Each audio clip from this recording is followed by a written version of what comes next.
Hi, I'm Suzanne Ehlers, and this is Not Really Strangers, the podcast where we explore just how connected the refugee experience is to our everyday lives and to the social issues that matter most to us. Thanks for joining us for another conversation with a brand new guest, here to share the story of how they came to realize that their story and the refugee story were intertwined. By the end of this episode, you'll see that in this global community, the distance between us is often much shorter than we think. Let's dive in. Well, hello, and welcome. Listeners, today is such a treat for me because as part of the Not Really Strangers podcast, I'm getting to interview / talk with a dear friend and colleague who I first met, I believe, Thoại, this is right, as part of our board service for IBIS Reproductive Health in Cambridge. Maybe we knew each other in this sector before that, but isn't it board service that sort of first brought us really together as friends? No, I've been an admiration of you since forever. Aww. And the first time I got a glance of you was at Woman Deliver in Kuala Lumpur. And I don't know if you knew this, but you turned to one of my bosses and you said, that guy is fantastic. So I'm bragging about me as well as bragging about you. Yeah. But it's great to be talking to you in conversation. It's been a while. And I think you've been a great sort of inspiration for my work. So I love to just dive in. Thank you for that. I think you might have told me that story over the years, but I'd forgotten that it went back that far. And then the board service that we did together with a mutual friend and colleague, Kelly Blanchard, you chaired the board, and I watched you embody like such a careful and adept style of leadership. You know, boards are hard. Nonprofit boards are as hard as the rest. And you were, focused on consensus and collaboration, but not at sort of to the detriment of the mission and the work. And really, it was my chance, I think, to admire you in action during those years. And now, that I've moved almost 3 years now that I've been at USA for UNHCR, the UN Refugee Agency. And when we decided to launch this podcast or develop this series, I thought of you because, first of all, I just knew that you'd be able to draw like linkages and connections. That's something that you and I have in common, kind of dot connecting. And also, I think you have a story of forced displacement, or at least an experience with and sort of an adjacency to. So we will get into that. But I'm starting off with much more pedestrian questions, if I might. Yeah. Okay, so the first one is, where do you live right now? The listeners can't see you. I see you in, looks like kind of an academic office, very serious. Where are you calling from? Well, I live in New York City. I live right in the heart of Manhattan. I'm a Manhattan boy, but it's a city that buzzing with energy, which I love. I think why I love it is that because it's every day, it reminds me of the complexity and the diversity in our world, right? I live in like Midtown East, and I commute all the way up to Washington Heights to work. And you can see vast diversity, but also the inequality, which I also see in my global health and development work. Yeah.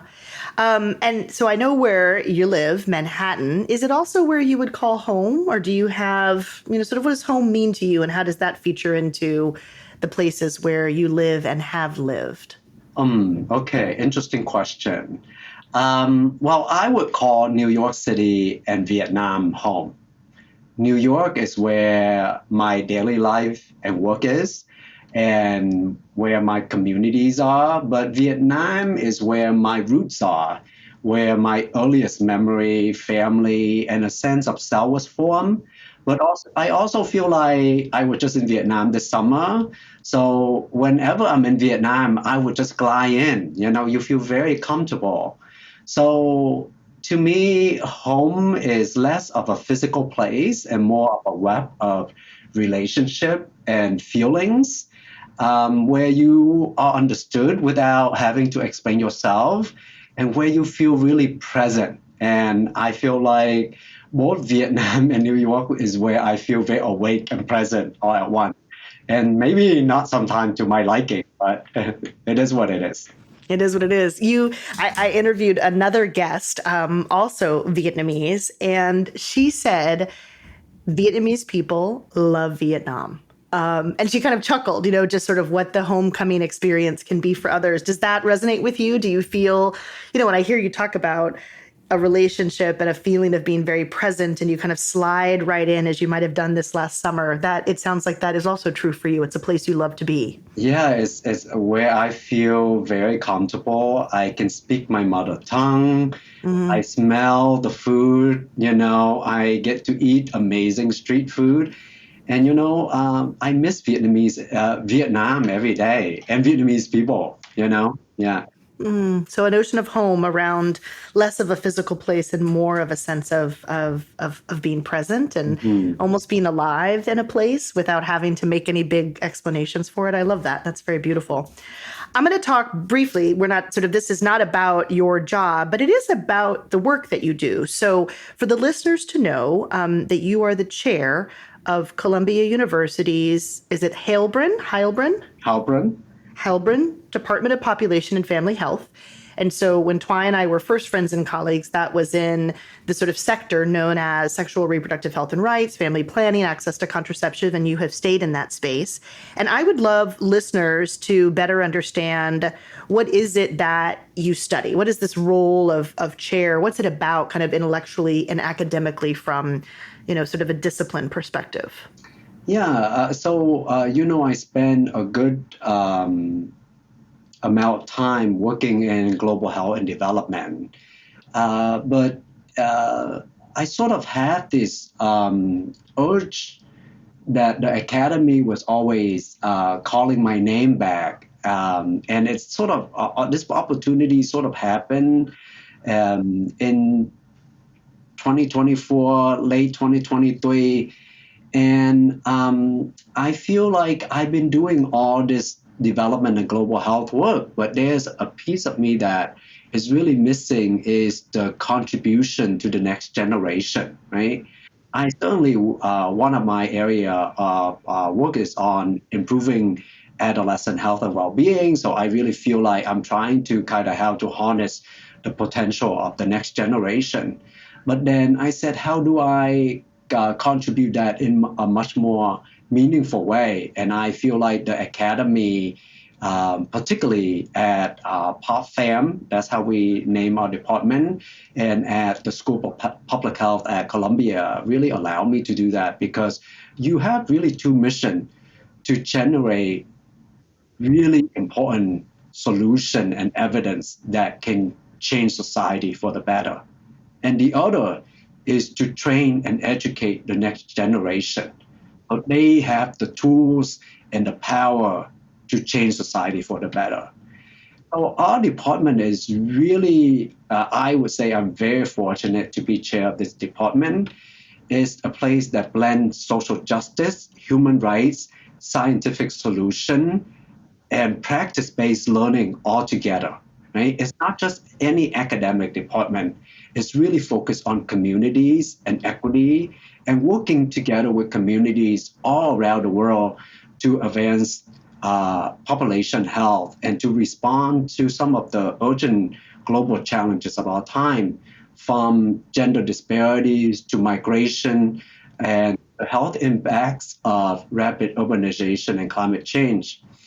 And the other thing that is very special about the work that we do here is that we care deeply about the health and well-being of population facing the greatest inequities, people affected by poverty, by conflict, by displacement, and by injustices. And for my own work, as you alluded to, I'm interested in kind of understanding how global trends are shaping solution and policy around sexual reproductive health, adolescent health and well-being, gender equality, and population dynamic. But more and more, I'm especially interested on how these issues are connected with bigger forces that are shaping our world, from climate change to inequality to major demographic shifts to the rise of technology. Yeah. I love that last. I mean, so I have one kind of funny question out of that piece that you've just shared, and then one more serious one. And the funny question is when I hear you talk about the next generation and working on adolescent health and well-being, but also working with young adults as students. Any observations that I've led NGOs of all sort of stripes and sizes, and there's always this question, what's the Gen Xers and the Gen Yers and the Gen Zers, and any observations of your student body and their critical thinking, their sort of analysis, like anything that you've been presently surprised by, maybe in the years that you've been back in the academy? Yeah. I mean, oh my gosh, they all keep getting younger. So that's every year. So we just had a new class that came on campus this week for orientation. I'm like, oh gosh, I am old. I think there's something really magical when you work with students, and I forgot about this. I do mentorship in my previous capacity, but not on a daily basis. And you can see how their mind expand and grow right in front of you. The curiosity that they bring to the classroom and to doing research or to working with community is amazing.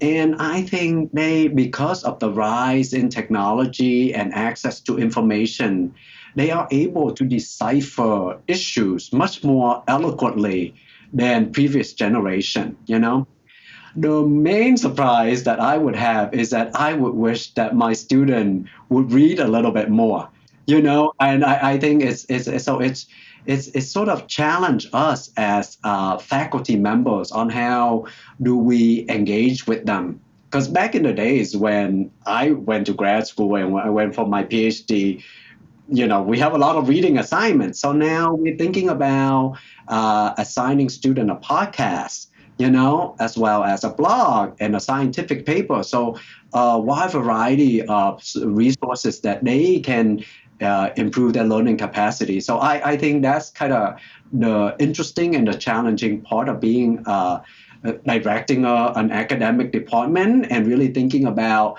how do you continue to innovate so that students can learn with you and you can learn together with your students. Mm-hmm. Mm-hmm.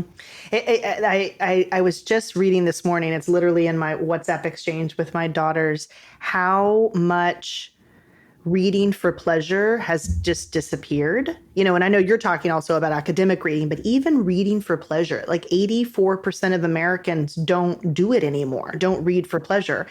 And that as little as like 6 minutes a day of sitting with a piece of text, and maybe it's a serious piece of text, maybe it's a magazine article, but actually brings down like cortisol levels, brings down stress. Like I wrote this to them both and I'm like, carve out 10 minutes a day and find a graphic novel to read, find like a funny book to reread. So it's interesting. I've been thinking a little bit about how we build some of those quieter moments because I don't think this generation has sort of had that afforded to them. They've not learned how to make those quiet moments. That was my cheeky question about that sort of generation and what you see. My more serious question is around all of this sort of interdisciplinary stuff that you've just put forward. And I'll rewind the clock a little bit. When we were both at previous organizations, you'll remember that we worked at the intersection of climate change and women's health.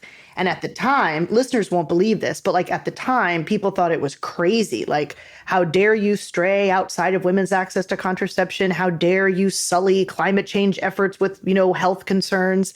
And here we are now, 2025. And like, obviously, all of these issues are intertwined.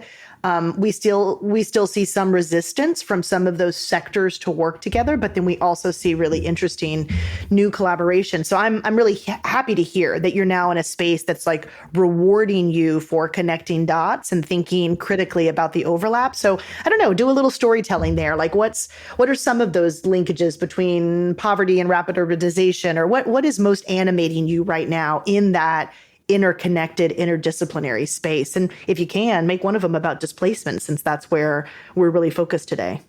Yeah, I was in Vietnam this summer, and I make an effort to travel to the Northern Highlands to learn about the ethnic minorities there. They farm on the hillside, and really thinking about the climate crisis and how drought is affecting their farming practices. They are solely reliant on farming for their community as a source of food security for their community. And for me, what come out of that experience, just to kind of going to the village and really learning from this community, and what fueled my passion about this sort of interconnected work is the belief that I think health and education are basic human rights. Right? And that's what we teach in our classroom, and that's what we also practice in our policy advice, but also our work with our community. And I see the resilience every day in the communities that I visited in Vietnam and the communities that we work with in refugee camp or here in Washington Heights. Despite poverty, displacement, and injustice, they keep innovating. They keep finding ways to create magic and to thrive. So as you alluded to earlier, I was a former refugee, displaced from Vietnam due to political conflict. So I want to take it to present day a little bit. By the end of 2024, over 120 million people worldwide have been forced from their homes by conflicts, persecution, and violence, whether as refugee, asylum seeker, or internal displaced people. And I think that trend will increase due to the climate crisis, climate-induced migration. So that's why I'm so interested in this connection, because that's an area where we don't have a lot of data, and we can learn a lot from community. How are they adapting? Because displacement or migration can be an adaptive strategy to climate hazard as well, such as extreme drought or flooding or heavy rainfall. So for me, forced displacement is not just some sort of humanitarian emergency. It's a public health crisis, it's an economic challenge, and it's profound social disruption all at once. Yeah. You are being ripped away from your family without your own doing and your own will, and being placed into another community where you are excluded and marginalized. And that's how we were as a family when we were forcibly displaced from Vietnam and moved to Harrisburg, Pennsylvania, where we feel very strange. But so I think when you look at forced displacement through an interdisciplinary lens, it can create a full picture and understanding of the issue that a population like this would face, right? The health consequences of displacement. You can't get health access because you don't have insurance, you don't have the language, you don't know the language, right? The demographic shift that it creates, it introduces newness to a host community. The economic potential too, and the pressure on the host community. And if we harness it right, we can really build thriving community. And the social norms and integration or exclusion that it create. I live in New York City. If it wasn't for migration, I cannot have Japanese for breakfast and Mexican for dinner, right? If I live in Harrisburg, my choice could be very limited, And so I think to address it, we can respond with this short-term aid or solution. We need to really think about long-term strategy and policy that bridge public health, human rights, and economic development. I still think that if we play it right, there are a lot of rooms for innovation and for thriving communities. Migration isn't something to be feared, but it's something that I really think that we need to really embrace and harness to build thriving communities. Mm-hmm. I mean, the way you talked about, well, certainly first with both health and education as human rights. For me, it's so interesting to think about starting my career in global health and then moving for a period of time to the issue of girls' education And now here on forced displacement and on the refugee crisis, both of those, health and education, are sort of cornerstones. And there's so many listeners I know who haven't had an experience of displacement and kind of at times can't get their head around it. But those are such, think of in the middle of the night or in the middle of the day, as in Ukraine, with sort of the increase of drone attacks, people just picking up and leaving with a small number of bags. You get to a new place. You don't just immediately go to school the next day. You're inevitably, as a refugee child, missing school, hopefully for not too long a period of time. And of course, UNHCR tries to focus on that. But also your point around health. You don't have health insurance. You don't speak the language. You don't know what clinic to go to. So something that could have been a modest sort of illness may turn into something more serious. Like, it's really day-to-day concerns that so stand in the way of people who've been displaced trying. And then this fear, as you've said, around the movement of people. And people have been moving around this great globe since the beginning of time. Right. And quite frankly, my perspective is that people will always move, sometimes voluntarily, sometimes not. And how do we instead harness, because the data in my mind is pretty irrefutable, that if you set the table in the right ways, if you build the right policy environment, if you incentivize corporations and governments to say, let's figure this out in a rich and beautiful and diverse way, communities thrive when they let newcomers in, so I just wonder if you have any, you sort of focused a little bit on this sort of the economic challenge, and any ideas around that sort of theme of labor, livelihoods, or what economic mobility can really mean for people's health at the center of it all. Just kind of curious if you want to pull that thread at all. Yeah, I want to go back to your point around, you were saying that from your perspective that people will continue to move. That is correct. That's the data also back your perspective up, right? So for me is that sometimes we treat migration as a negative thing, but it could be a very positive thing, right? So let's get a little bit personal here, right? I owe everything to my mother because she made the singular decision to immigrate to the United States. My mother is somebody who did not get the opportunity to attend formal education. And now I'm sitting at Columbia University as a chair. You can see the frog leap in just one generation. Right? One generation. And there's nothing special about me. It's because I'm lucky that my mother made that decision. And I am lucky that when I emigrate to the United States, there were community that were supportive of me, right? And my families.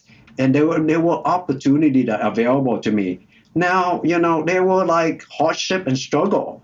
But I'm very lucky compared to millions of people who are forcibly displaced. In Sudan, in Ukraine, many other places around the world. And so for me is that now my family, we are scientists, we are educators. My sister run a nail salon business that contributing to billions dollar industry in the United States, right? So, and we pay taxes, right? And let's take a step back here.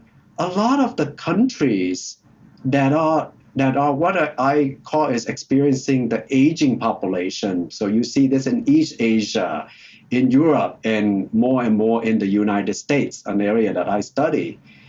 Immigration or migration is a solution, right? You need people to kind of take care of the older generation, to bolster up the economy, and to contributing to paying tax so that we can take care of the older generation, So I think it's a very personal story, but I also think it's a very, very resonant policy. And whether people like it or not, it works. Yeah. I mean, that's the data backs it up, as you said. I wanna like go back just for a little bit to Harrisburg, Pennsylvania. So that was where you and your family were first resettled when you came to the U.S. And did you live in Harrisburg? How many years? Memories of, are real feelings of inclusion and belonging, or real feelings of otherness and stranger? Like, what was going on in Pennsylvania? How old were you when you landed there? I came to the United States, to Harrisburg, when I was 12, right? 12. Okay. I spoke zero English. Hmm. So certainly strangeness, you come from kind of your speaking your own language, eating your own food, being around your own people, and all of a sudden you landed in this space where everybody looked different. Um, I lived in Harrisburg until I went to college, so until 18. And so it was a very formative experience. You sort of have to quickly adapt. You have to grow up quite quickly. I always had a job since I've been to the United States. Even an adolescent is something that many immigrants know well. You have to contribute and make it work. Yeah. As you know, Harrisburg, Pennsylvania in general, it's have a strained politics. It's very back then it was very open to immigrants because it's a very religious state. So a lot of churches would sponsor people like my family, sponsor refugees from different places around the world.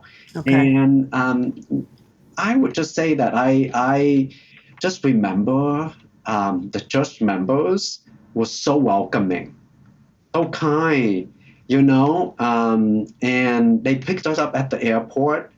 They drove us home. We landed in a apartment in Harrisburg that they helped rented. We'll have to pay for it, but they help rent it. And you feel so fortunate that you landed in this really strange land, but these, stranger would help you. And you have a home the minute you came, and that was really beautiful. And now we're a Buddhist family. These are people from the church, So I really feel like when you treat people with dignity, you can really connect. We're all humans. We all need a home. We all need lives. We want to thrive, Yeah. So I would say Harrisburg is a complex place to grow up, but it's also where my Americanness was formed. Yeah, yeah. And that the story of the faith communities, this will probably not surprise you that since I've come here now almost 3 years, we have individual donors, of course, who come from every walk of life, but many, many individual donors who will leave a comment when they donate will say, this is from my faith. I heard this at church. My rabbi told me, really coming from a place of dignity and wanting to protect and support the dignity of others. So I've been surprised when our team will send out, a weekly or biweekly recap, and this is what our donors are saying. And so many of them are making a financial contribution to this movement as a gesture of their faith. So that's beautiful. And then at the institutional level, we also have so many faith partners. In fact, at the UN General Assembly this year, we'll bring them together. And again, every stripe, every kind of religious order has somehow found their way into helping the crisis of forced displacement. And so then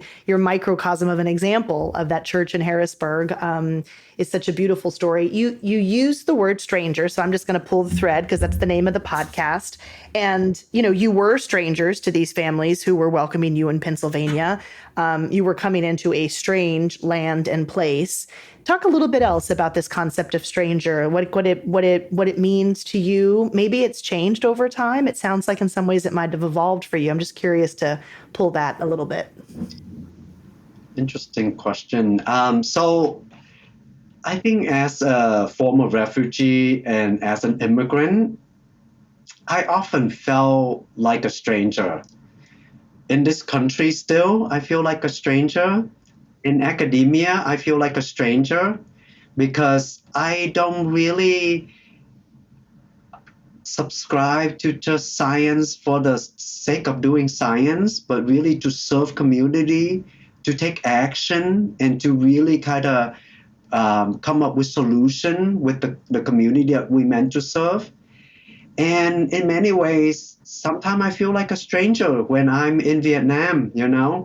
So, but I've come to see strangeness not as an isolation, but as possibility, if you will. Mm-hmm. A stranger to me is simply someone whose story you haven't heard yet. And my belief is that when you share those stories, you can dissolve distance. And strangeness itself can actually be a gift. And it sparks curiosity, it's bring new perspective. And for me as a scientist, curiosity and new perspective is often when the most important discovery are made of. So I think strangeness is actually a beautiful possibility that I embrace. That was beautiful. That question, I think you're the first guest who's answered the question starting with where you have felt a stranger, where you have felt, sort of in an isolated place. I thought that was interesting. Some others have sort of started with the stranger, either in an audience at a show or in a restaurant that I'm running, and how strangers are, in those instances, strangers are the bread and butter of those people's businesses. So they were breaking down barriers. But I also love, because of course, that's what this podcast is supposed to be about. We were trying to walk through like different and unusual doors to sort of better understand the crisis of displacement. And we thought storytelling would do that. And you just said, I mean, basically the theory of change of this podcast is that stories dissolve distance. Correct. Yeah, yeah, yeah. Yeah, that's so beautiful. Thank you. Yeah. I mean, that's how I feel. Yeah, me too. That's why we're friends, because me too. Me too. What else? I mean, this is sort of a question that I've asked everybody, and it we'll sort of think about breaking bread together. We certainly have shared some beautiful meals over time, and it can be a powerful way of going from being strangers to being in community together.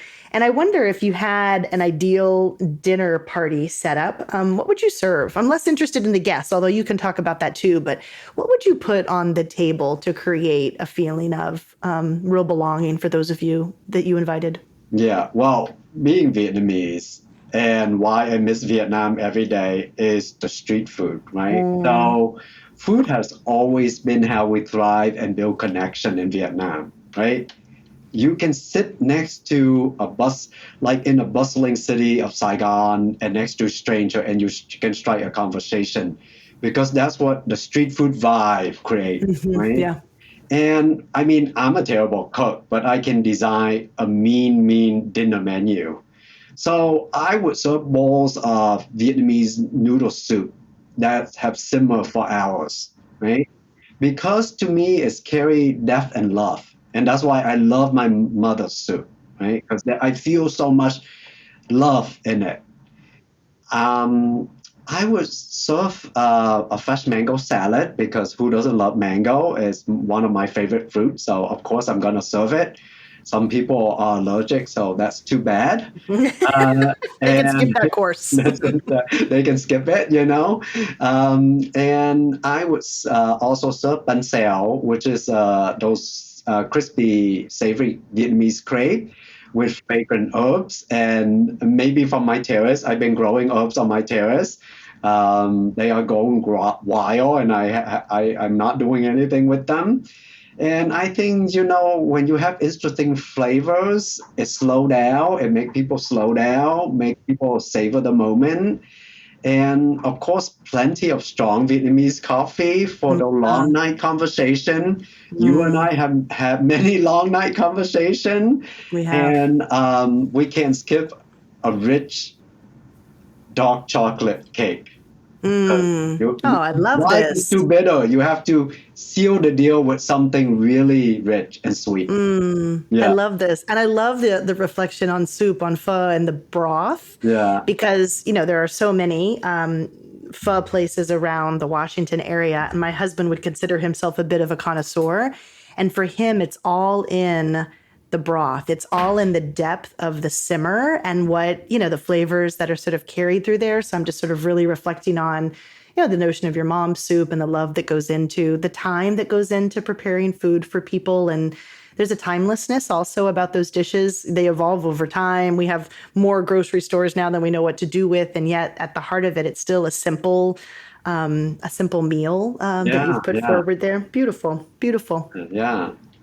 Is there anything I didn't ask you that would be fun for you to talk about with this crowd of listeners? This was a beautiful conversation. I loved revisiting a little bit of where we've been together as friends and colleagues, but also hearing you reflect on some new observations and new insights from the Academy and from other work you've done. Yeah, I think this was fantastic, and it's so good to kind of walk down the memory lane together, but also really thinking about the future, I think I just want to go back and just say that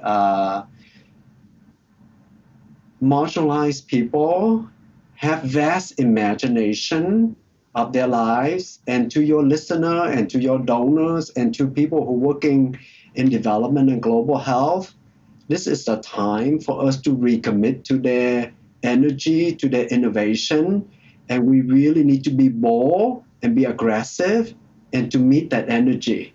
Because that's how we build a more just and equitable future together. Beautifully said. There's nothing else to end on. That's like a great close. And I thank you so much for your time. I know how busy you are. I can't believe you even made time to talk to listeners like shortly after school has started. Of course, we'll publish this episode in a couple of weeks or months' time, but just for listeners to know, you really went above and beyond in making space and time for this conversation and brought to us a really different and unique set of observations and reflections. And thank you also for sharing the story of your own family's displacement and resettlement in beloved Harrisburg, Pennsylvania.